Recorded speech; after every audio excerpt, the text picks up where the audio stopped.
జై శ్రీరామ్.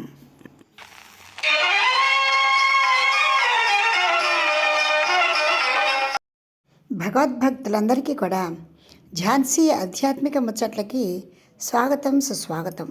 ఈరోజు మన దేవి భగవతి జగదంబిక కథల ధారావాహికలో వైకుంఠ ధామం యొక్క శోభల గురించి తెలుసుకుందాం. క్రిందటి సంచికలో భగవతి జగదంబిక పంపించినటువంటి విమానం ఎక్కి బ్రహ్మ విష్ణు మహేశ్వరులు కైలాసము బ్రహ్మలోకం వెళ్ళి అక్కడ మహాద్భుతమైనటువంటి శోభాయమానంగా వెలిగిపోతున్న బ్రహ్మలోకాన్ని కైలాసాన్ని చూసి ఆశ్చర్యపోతున్న సమయంలోనే క్షణంలో ఆ విమానం ఎగిరి వైకుంఠలోకానికి వచ్చింది.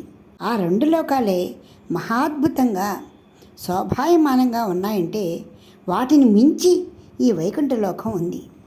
ఓ నారద, అది లక్ష్మి యొక్క విలాస భవనమట. మేము అచట చూసేటువంటి సంపత్తిని వర్ణించుట మాకు కాదు, ముక్కోటి దేవతలకి కూడా తరం కాదు. ఆ దివ్య నగరాన్ని చూసిన తర్వాత విష్ణు యొక్క మనస్సు కూడా చాలా ఆశ్చర్యంలో మునిగిపోయింది.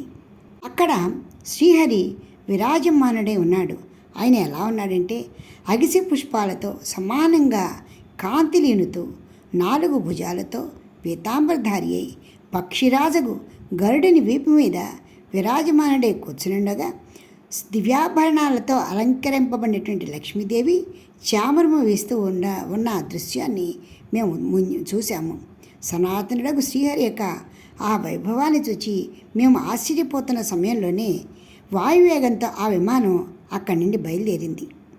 అలా మా ప్రయాణం సాగుతున్న సమయంలోనే అమృత తుల్యమై అనేక జలచరములతో నిండి మనోహర ద్వీపాలతోటి మందార పారిజాతాది వృక్షాలతోటి అనేక పరుపులతోటి ఉవ్వెత్తిన తరంగాలు అలలు ఎగిరిపడుతున్నటువంటి సముద్రం మాకు కనపడింది. సముద్రం మధ్యలో ఉన్న భూమి అంతా కూడా మహాశోభాయమానంగా ఉంది. ఆ భూమి అంతా కూడా అశోక, వకుల, కురవక, చెంపక మొగలి అలాంటి మనోహరమైన వృక్షాలతోటి స్వరాలతోటి పలికేటువంటి అనేక రకాలైన పక్షుల కుహు కుహు రాగాలతోటి ఉన్న జలంలో అనేక రకాలైన జలచరాలతోటి మాణిక్యాలతోటి వజ్ర వైఢూర్యాలతోటి రత్నాలతోటి ముత్యాలతోటి ఇంత అంతా అని చెప్పటానికి శక్యం కానంత దగద్దగాయమానంగా మెరుస్తూ ఉన్న ఆ భూమి మాకు కనిపించింది.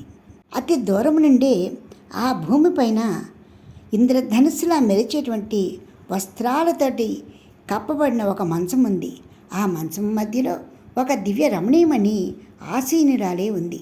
ఆవిడ ఎలా ఉన్నారంటే ఎర్రని మాలలతోటి, ఎర్రని వస్త్రధారి, ఎర్రని నేత్రాలతోటి, ఎర్రని చందనముతోటి కోట్ల కొలది లక్ష్మీ దేవతల కంటే కూడా అధిక సౌందర్యంతో ఒప్పారుతూ ఉన్నారు. ఆమె సూర్యుని వలె ప్రకాశిస్తూ ఉన్నారు. దివ్య పాశాంకుశ అభయ వరముద్రలతో ఆ దేవి భగవతి భువనేశ్వరి హస్తాలు సుశోభితాలై ఉన్నాయి. ఆశ్చర్యాన్ని గొలిపేటువంటి ఆ ఆభరణాలు ధరించి ఉన్నారు. అట్టి పరమ సౌందర్యవతిని మేము ఎక్కడా చూడలేదు. ఆ దేవి చెంతనే అసంఖ్యాకులకు సాధకులు కూర్చొని హ్రీం అనే మంత్రాన్ని జపిస్తున్నారు. సమస్త హృదయనందు నివసించు ఆ దేవి అఖిల జగత్తునకు అధిష్టాత్రిట. నామజప నిరతలి ఉన్న అనేక మంది సఖ్యలు ఆ దేవిని నిరంతరము స్తుతిస్తున్నారు. భువనేసి, మాహేశ్వరి మొదలగు నామాలను హృదయంగము చేసుకొనిటి దేవకన్యలు నలువైపులా కూర్చుని ఉన్నారు. వారికి కామపుష్ప అలా అనేక రకాలైనటువంటి నామాలు కూడా ఉన్నాయట. షట్కోణ యంత్రరాజ మధ్యమున భగవతి భువనేశ్వరి విరాజమాని వెలుగుతూ ఉన్నారు. ఆ దేవుని చూచి మేము మహదాశ్చర్యమయ్యాము. కొంతసేపు నిశ్చేష్టులమై అచట్నే నిలిచిపోయాము. ఈ సుందరి ఎవరు? ఈమె పేరేమి? ఈ దేవుని గురించిన విషయాలు మాకు ఇంతకుముందు కూడా తెలియవు కదా. మేము తిరిగిన ప్రదేశాలలో కూడా ఈవిడని చూడలేదు కదా. వేలాది నేత్రాలు, హస్తాలు, ముఖాలతో ఉన్నది ఈమె కదా. ఈమె సృష్టి స్థితి లయకారణియా? ఇలా మా ఆలోచనలు సాగుతూనే ఉన్నాయి. ఆ సమయంలోనే ఎంతో సమయస్ఫూర్తి వివేకం ఉన్నటువంటి విష్ణుమూర్తి ఆ దేవియే భగవతి జగదంబిక అని నిర్ణయించారు. ఆ దేవియే మనందరికీ ఆది కారణము అని చెప్పడం జరిగింది. మహామాయ, మహావిద్య అని ఆ దేవికి అనేక నామాలు ఉన్నాయి. ఈమె సంపూర్ణ ప్రకృతి. ఈమె ఎప్పుడూ కూడా నశించనిది. మందబుద్ధులైన జనులు ఎవరు కూడా ఈమెని తెలుసుకున్న జాలరు. కేవలము యోగము ద్వారా మాత్రమే ఈమెను సాక్షాత్కరించగొనగలుగుతారు. ఆమె గంభీరమైన ఆశయము గల పరమాత్మని యొక్క ఇచ్ఛాశక్తి. ఈ దేవియే నిత్యమైనది, సత్యమైనది. ఈ విగ్రహము కూడా నిత్యము. విశ్వేశ్వరి, వేదగర్భ, శివ అని పిలువబడుతూ ఉంటుంది.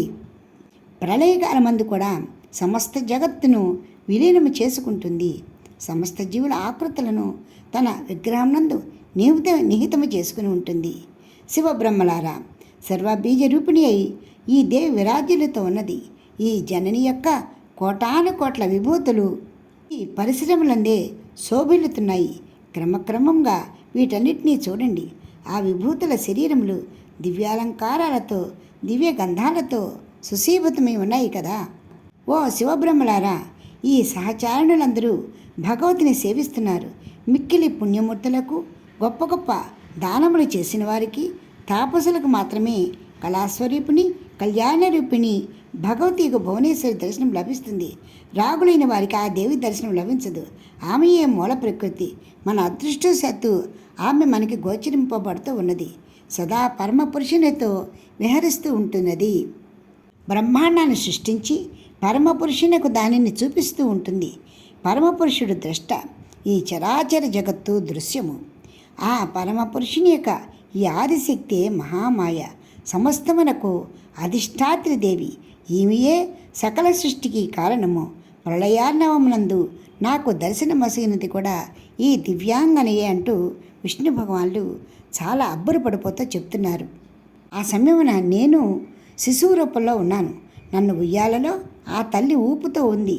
వటపత్రం నందు దృఢమైన శయ్యను నిర్మించి దాని మీద నన్ను పరుండబెట్టారు. దాని మీద పరుండి కాలి బొటన వేలును కమలం వంటి నోట్లో వేసుకుని చప్పరిస్తూ నేను ఆ భగవతి జగదంబికను చూశాను. నేను శిశు చేష్టలను చేస్తూ ఆడుకుంటున్నాను. నా అంగములని కూడా మిగుల కోమలమలై ఉన్నాయి. నేను బాలకుడిని నిద్రిస్తూ ఉన్నాను. ఈ దేవి జోలపాడుచు నన్ను నిద్రింపజేసింది. ఆ జననియే ఈ దేవి. ఇందులో సందేహము ఇసుమంతైనను లేదు. ఈమెను చూచి నాకు మునుపటి విషయాలన్నీ కూడా జ్ఞాపకానికి వచ్చాయి. ఆహా, ఎంతటి మహాభాగ్యము దక్కినది మనందరికీ. పూర్వము నాకు వచ్చిన సందేహాలు, నేను తెలుసుకున్న విషయాలు అన్నీ కూడా ఇప్పుడు స్ఫురణలోకి వచ్చాయి. ఈ విషయాలన్నీ నేను అనుభవించినది, నేను చూసింది మీకు తెలియజేశాను. ముమ్మూర్తుల భగవతి జగదంబికే మనందరి సృష్టి స్థితి లయాలకి కారణము. ఈమె మనకు మాతృమూర్తి అంటూ విష్ణు భగవానులు పరమానందపడుతూ నాకు, శివులకు చెప్పడం జరిగింది. వచ్చే సంచికలో ఇంకా కొన్ని విశేషాలు విందాం. ఇప్పటికీ స్వస్తి. మీకు ఈ వీడియో నచ్చితే లైక్ చేయండి, షేర్ చేయండి, సబ్స్క్రైబ్ చేయండి.